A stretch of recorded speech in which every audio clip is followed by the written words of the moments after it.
Je vais initier maintenant une nouvelle étape de mes recherches dans les Andes. Et cette fois, comme vous allez voir, mes recherches vont se déplacer puisque je vais initier toute une recherche comparative. Une recherche comparative entre l'ethnologie des rituels en Espagne et au Pérou, dans les sociétés. Comparer finalement les sociétés andines à des sociétés locales hispaniques, mais en me concentrant sur le rituel. Alors, la raison pour laquelle j'ai commencé à faire ça, c'est d'abord par goût, parce que j'ai toujours eu, il ne faut pas se cacher, parfois des raisons, un peu de goût par des raisons intellectuelles ou théoriques, bien que là, je pense qu'il y a vraiment des raisons théoriques de le faire. Mais j'ai toujours eu envie de faire de l'ethnologie en Espagne, et je ne l'avais pas fait parce qu'à l'époque, je vivais avec quelqu'un qui ne pouvait pas rentrer en Espagne, comme je vous l'ai dit. Et là, en fait, j'ai toujours cherché un prétexte. Il y a un prétexte, et donc là, c'est par goût. J'avais vraiment envie de travailler sur des sujets en Espagne. Et c'est une chose qui vraiment restait à faire et qui reste encore à faire, d'ailleurs, l'anthropologie des sociétés ibériques. Puis il y a aussi une autre raison un peu conjoncturelle qui a fait ça, qui m'a fait faire ce pas vers l'Espagne. C'est la guerre civile qui a éclaté au Pérou à partir des années 90. Et la guerre de Sentier Lumineux, l'enquête de terrain était devenue assez difficile. D'une part parce qu'on était menacé par... à Cusco, il n'y avait pas... On ne peut pas dire que c'était une zone d'implantation de sentiers lumineux comme l'a été la région d'Ayacucho, par exemple. Mais il y a eu des alertes. À un moment, j'ai voulu aller faire une recherche à Paucartambo, à la limite entre les terres hautes et les terres basses, pour continuer mes recherches des croisements entre ces deux étages écologiques. Et je n'ai pas pu le faire parce qu'il y avait une cellule de sentier lumineux qui était là. J'ai eu des problèmes que je ne raconterai pas ici. Donc, je me suis dit qu'il fallait arrêter de faire du terrain dans les Andes. Et c'était un bon prétexte pour moi pour aller voir du côté des rituels espagnols. Alors on dira que la raison essentielle, c'est évidemment tout l'apport hispanique et chrétien qu'il y a dans la ritualité andine contemporaine. C'est une évidence. Cependant, c'est une chose qui n'a pas été faite. Il y a deux anthropologues qui ont initié ces comparaisons, mais qui ne les ont pas véritablement abouties. Il y a d'abord José María Arguedas, qui est un romancier péruvien de l'époque indigéniste des années 20, qui avait commencé à suggérer cette piste-là en séjournant dans des communautés espagnoles au nord de l'Espagne. Et puis il y a surtout Georges Foster, qui a fait des choses beaucoup plus solides et plus anthropologiques sur lesquelles je ne m'étendrai pas, qui avait suggéré cette possibilité, mais en fait personne ne l'a fait vraiment. Et donc je me suis lancée d'abord avec l'idée que finalement les sociétés que j'étudiais n'avaient pas véritablement une limite temporelle, mais plutôt une limite structurelle. Et qu'il fallait en quelque sorte rester un peu à l'intermédiaire entre une démarche structuraliste qui met l'histoire entre parenthèses, c'est-à-dire qui ne considérerait pas ici, dans le cadre des rituels andins, tout l'apport hispanique, parce qu'on met l'histoire entre parenthèses, effectivement, et garder un mi-chemin entre ça, cette démarche-là, et une démarche strictement chronologique qui consisterait à penser que les phénomènes contemporains sont expliqués par leur généalogie, ce que je crois véritablement est une fausse route. Donc garder cette espèce de piste intermédiaire entre les deux. Et je crois que ce qui fait très bien comprendre cette démarche, c'est l'illustration qu'en a donnée Claude Lévi-Strauss à travers, quand il compare une société à un récif corallien. Il dit qu'à la fois, le récif corallien, au niveau synchronique, il est fait des différents éléments qui se sont accolés à la structure d'origine. Et donc, on peut faire une espèce de coupe synchronique de ce récif corallien. Et en même temps, il nous dit qu'il faut étudier comment ces cristaux, ces éléments se sont constitués à la faveur des différents courants qui passaient sur le récif corallien. Et je trouve que c'est une très bonne image de cette démarche un peu intermédiaire qu'on peut garder entre le structuralisme et la synchronie des phénomènes, et une démarche diachronique qui n'est pas véritablement de l'histoire, mais qui est une prise en compte tout de même de la dimension diachronique. Alors ce pourquoi, d'abord, j'ai poursuivi mes études sur le rituel andin en me rendant à ce qui est le plus grand, c'est beaucoup dire, mais l'un des plus importants rituels qui finalement fédère toute la région de Cusco et même toutes les Andes, puisqu'il y a des gens qui viennent là jusque depuis la Bolivie. C'est le pèlerinage de Croliuriti, au nord de Cusco, qui a lieu chaque année pour la fête Dieu, et auquel je me suis rendue en 1986. Déjà, il y avait quelques problèmes de guérilla, mais et qui pour moi a été vraiment une révélation.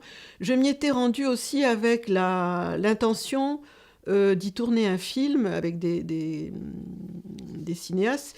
C'est un film d'ailleurs dont on pourra parler, peut-être voir quelques images, je ne sais pas, qui a été produit par le CNRS et FR3, un film sur ce pèlerinage, qui traite justement, de l'élaboration d'un rituel intermédiaire entre une tradition préhispanique et l'apport du christianisme. C'est-à-dire que j'ai essayé de montrer comment on pouvait observer dans le déroulement du rituel lui-même, dans sa forme contemporaine, une sorte d'ethnogénèse, la genèse de ce rite, si on prend plusieurs éléments qui sont contemporains, qui sont lieux, mais dont on peut déterminer l'origine, soit préhispanique, soit chrétienne. C'est un pèlerinage qui est fait à un glacier sacré qui est situé... lequel glacier sacré, depuis lors, malheureusement, je l'apprends de plus en plus, est en train de diminuer de son volume. Et vous allez voir qu'une partie du rituel maintenant est interdite aux acteurs rituels, j'en parlerai plus loin. Et il se déroule pour la fête Dieu, Corpus Christi, c'est-à-dire la fête de l'Eucharistie. La fête de l'Eucharistie, c'est-à-dire le dogme catholique de la présence réelle de la chair du Christ dans l'hostie consacrée par le prêtre au cours de la messe. Donc, je me suis rendue donc à ce pèlerinage en faisant aussi des enquêtes tout autour. C'est un terrain difficile puisque les gens qui sont là dans ce pèlerinage, ils viennent de tout le Pérou et même de la Bolivie, très très loin. Et donc, il n'y a pas, si vous voulez, une monographie à faire. On peut interroger les uns et les autres. On peut aller les voir dans leur communauté, ce que j'ai fait aussi. Bref. Là, je pouvais faire une comparaison, initier en quelque sorte ce que j'appelle un laboratoire de comparaison transatlantique, hein, c'est-à-dire de rapprochement, de mise en symétrie, mise en miroir de la tradition chrétienne et de la tradition préhispanique. Ce pèlerinage, les acteurs rituels sont essentiellement, c'est aussi pour ça qu'il m'intéressait énormément, il y a 3 groupes de danseurs, et vous allez reconnaître dans ces groupes de danseurs beaucoup de choses que j'ai racontées jusqu'à présent. puisque vous avez un groupe de danseurs qui représente les terres hautes et un groupe de danseurs qui représente la selva, la forêt amazonienne, les Caparcoya d'un côté, les Kharachunchus de l'autre côté, qui ont des vêtements qu'on verra peut-être dans les images qui vont vous être montrées, et des vêtements somptueux. Et un groupe intermédiaire de danseurs qui sont les Ukuku, c'est-à-dire des ours à lunettes avec des masques qui figurent des ours à lunettes et qui est le groupe intermédiaire entre, finalement, on retrouve, comme vous le voyez, une moitié haute, les terres hautes, les Caparcoya, et une moitié basse, cette fois au niveau de l'ensemble du territoire andin de cette région. Évidemment, vous avez reconnu les homologies de structures dont je vous ai parlé jusqu'à présent. Là, j'en trouvais une nouvelle, évidemment, qui m'a tout de suite passionnée.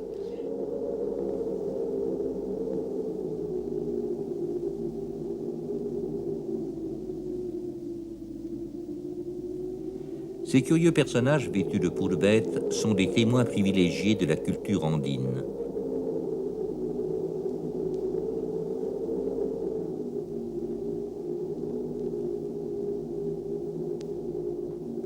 Pour la plupart des pèlerins, ces Ukuku représentent des ours à lunettes qui vivent sur le piémont tropical. Ils sont eux aussi en position de frontière entre haute et basse terre. L'Ukuku constitue un véritable modèle de limite. Outre qu'il symbolise une frontière écologique, il est en fait mi-homme, mi-animal. En effet, la légende rapporte qu'il est l'enfant d'un ours et d'une indienne. Mais ours se dit en quechua Ukumare et non pas Ukuku. Ces personnages peuvent aussi représenter des alpacas, puisqu'ils en portent les peaux. Le Koyuriti serait ainsi un rite de fécondation de ces animaux.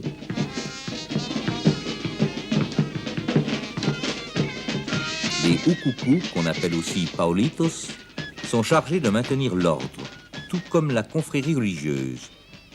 Ils parlent avec une voix de falsetto, autre symbole de leur nature intermédiaire. Oui, les Politos. Dites-moi, à quoi sert ceci? Ceci sert pour les mauvais coucheurs.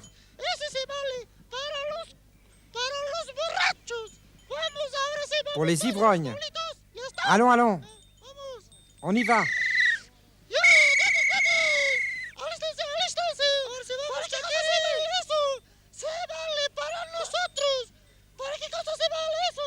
Et ceci, Politos, qu'est-ce que c'est?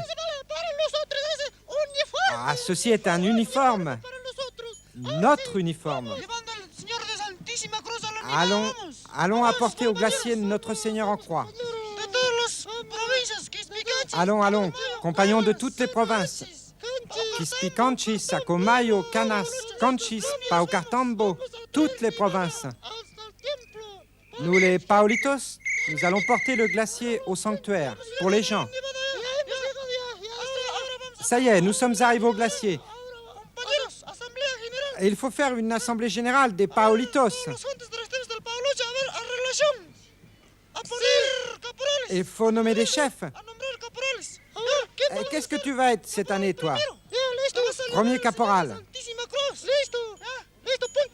Tu vas porter le Seigneur de la Très Sainte Croix. D'accord. Ça y est. C'est l'aube, il faut y aller. Il faut porter le glacier au temple. Descendons le glacier tous ensemble.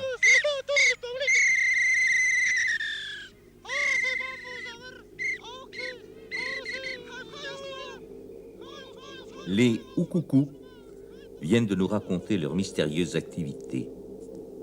Ils sont les acteurs du moment essentiel du pèlerinage. Le dernier jour de la fête, ils vont monter au glacier sacré qui domine le sanctuaire, à plus de 5000 mètres d'altitude.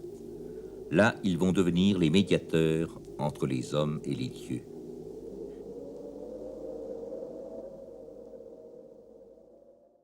En plus, si vous voulez, le groupe d'Ukuku, les ours à lunettes, la figure intermédiaire entre les danseurs des terres hautes et le danseur des terres basses, C'est un groupe qui tient sa nature intermédiaire de plusieurs traits.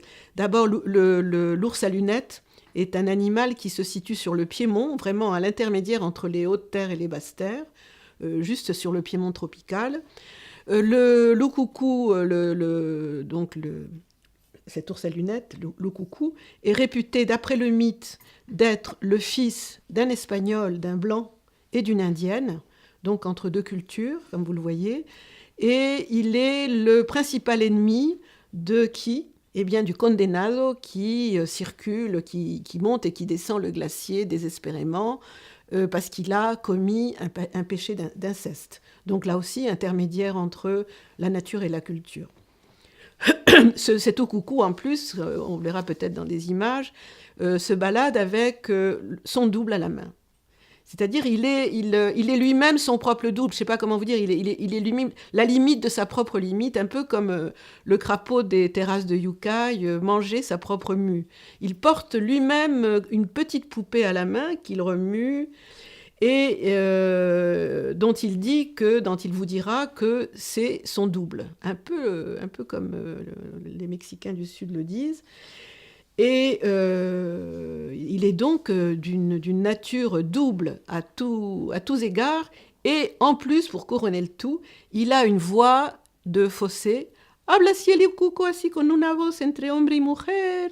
Il a une voix de fausset qui est effectivement une voix intermédiaire entre le masculin et le féminin. Donc à tous égards, c'est la construction d'une catégorie médiane qui, comme on l'a vu dans les Andes, est très importante et qui là est très efficace pour montrer les deux groupes de danseurs différents. À cela s'ajoute, si vous voulez, un rituel qui est particulièrement intéressant et sur lequel je me suis concentrée. La troisième nuit de ce rituel qui dure une semaine, là on est quand même, on monte pour ce que je vais vous raconter maintenant, on est à 5200 mètres, donc on n'est pas très bien, et la nuit il fait -20, enfin c'est quand même une situation assez difficile. Nous avec le film, c'était un film 16 mm avec une vieille caméra, maintenant on ferait jamais des choses pareilles, mais on avait les ampoules qui éclataient à cause du froid, enfin c'était assez chaud, si on peut dire. Et donc, ces Okuku, ils montent au glacier, qui est un glacier sacré. Je vous avais dit que les Andins pratiquaient le culte des montagnes. Donc, ce glacier-là, cette montagne, le Colquepunku, il est considéré comme sacré. On est tout près d'un autre grand... Vous savez que les montagnes, entre elles, c'est complexe parce qu'ils ont des rapports de parenté entre les sommets des montagnes. Il y a des montagnes masculines, féminines, qui se marient, qui ont des enfants, des pics des sommets qui sont les enfants des autres. Donc il y a toute une nomenclature de parenté entre les divinités des montagnes. Et en plus, il y a des hiérarchies.